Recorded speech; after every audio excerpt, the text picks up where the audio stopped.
To my channel Pratyush life. आणि माझा आजचा जो व्लॉग आहे तो लंचपासून सुरू होतो आहे, कारण आज प्रियांश स्कूलला गेलेलं नव्हतं। त्याची तब्येत काही बरी नव्हती म्हणून त्याला मीच स्कूलला काय पाठवलं नाही। म्हटलं चल घरी राहून थोडंसं आराम कर, पण मुलं का कुठे ऐकतात का की आजारी बाबा की आपण झोपलं पाहिजे, आराम केलं पाहिजे, हे त्यांना अजिबात कळत नाही। थोडंसं बरं वाटलं की लगेच त्यांचा धिंगाणा सुरू होतो। असं करत त्याच्यामुळं माझं पण काही व्हिडिओ वगैरे बनवण्याचं मला टाईम भेटला नाही। सो लंचपासून माझा व्हिडिओ स्टार्ट करते आहे। आणि लंचमध्ये आज छान अशी डाळ घालून गोबीची सुकी भाजी आणि चपाती केली होती, कारण प्रियांशला अशी भाज्या ज्या आहेत डाळ वगैरे घातलेल्या आहेत त्याला खूप आवडतात आणि त्यामुळे त्याच्या आवडीचीच भाजी केली। आणि नंतर मस्त दोघांनी बसून आम्ही लंच एन्जॉय केला। आणि मुलं आजारी असले की घर पण खूप शांत होऊन जातं। आणि त्यातच आमचा प्रियांशची सवय अशी आहे की आजारी पडलं की त्याला कंटिन्युअसली त्याच्याजवळ कोणीतरी एकजण बसलेलंच पाहिजे। आणि सध्या घरात आम्ही दोघंच आहेत, तर मग ऑप्शन नाही, मला त्याचे प्रत्येक वेळेस त्याच्याजवळ बसणं खूप गरजेचं असतं, नाही तर तो अजिबात एकटा राहत नाही। जेवण झाल्यानंतर त्याला छान असे फ्रूट्स कट करून दिले, कारण थोडं का होईना त्याला फ्रूट्स आवडतात। मग कमीत कमी ते तरी त्याच्या पोटात जातं, म्हणजे औषध घ्यायला रिकामं। आणि माझी बरीचशी कामं पडली होती, पण तो काही मला उठवून देत नव्हता, कोणतेच कामं करून देत नव्हता की नाही मम्मा माझ्याजवळच बस। त्याच्यामुळे त्याच्याजवळ त्याला झोपी लावतच नंतर मला पण झोप लागून गेली। संध्याकाळी जेव्हा आम्ही 4-5 वाजता उठलो त्यावेळेस मग त्याला मी थोडासा TV वगैरे लावून दिला आणि त्याला म्हटलं तू बस, मी तू पण माझी बाकीची कामं आवरून घेते।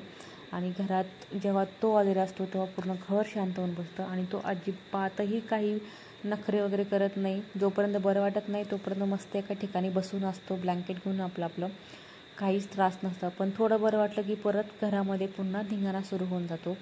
असो मी जोपर्यंत तो TV वगैरे बघत होता तोपर्यंत मी माझी कामं आवरून घेतली, कारण बऱ्याचशा कपड्यांच्या घड्या फोल्ड करणं वगैरे बाकी होतं। सो ते करून घेतलं। नंतर माझी भांडी खूप सारी पडली होती, सकाळच्या नाश्त्यापासून लंच वगैरे सगळी भांडी मी एकाच वेळेस धुतली।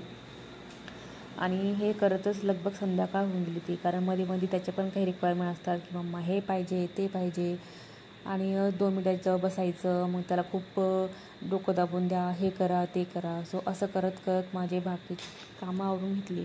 आणि संध्याकाळी त्याला छान असा डाळ राईस खायचा होता, त्याचं दुपारपासून चालू होतं की डाळ राईस खायचा, म्हणून संध्याकाळी ठरवलं की त्यासाठी डाळ राईस बनवू। भांडी वगैरे घासून झाली आणि एवढं करण्यात संध्याकाळचे 7 वाजले होते। त्यानंतर किचन वगैरे छान असं साफ करून घेतलं आणि मग डिनरची तयारी सुरू केली होती। डिनरमध्ये डाळ राईसच बनवायचा होता, सो जास्त काही बनवायचं होतं म्हणून छान अशी पहिली डाळ कुकरला लावून दिली। आणि डाळ मग तर सिंपलच आवडते त्याला, फक्त मिठातली जिरे मोहरीची फोडणी वगैरे देऊन, बाकी तिखट पण त्याला काही जास्त डाळ आवडत नाही। सो त्याच्यामुळे सगळं काही सिंपल डिनर होतं, त्याचं काही टेन्शन नव्हतं। त्यामुळे आरामातच मी माझे कामं आवरून घेतले।